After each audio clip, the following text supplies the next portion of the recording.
means. I'm standing here with head cross-country coach, Jeremy Karger Gatzow, who's going to talk a little bit about the preseason with us today. Jeremy, your troops just went out on a run. What kind of training do you ask them to do over the summer? Well, a lot of it's just not being lazy. A lot of it's just putting in miles. I think the most some of them did was 500, 600 miles during the course of the summer, especially at the initial stage where they've just come from track.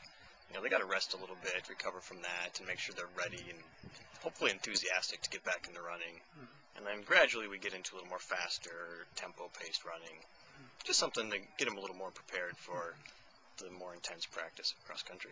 You've had a little more than a week of practice, and yet your first meet is still several days away, September 12th. What are your initial impressions about the runners at this point? So far it's been pretty good. The ones who did the work over the summer, they came in, pretty relaxed, pretty confident that they could handle it.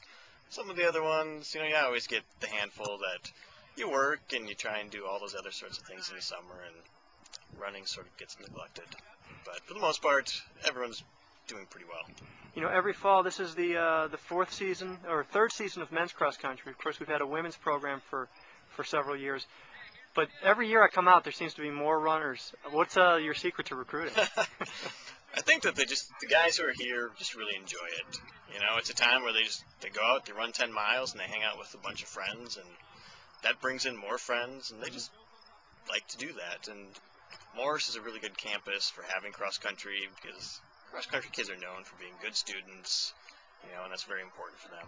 So it's been pretty easy to get those kids here. All right. Thanks a lot. You're welcome.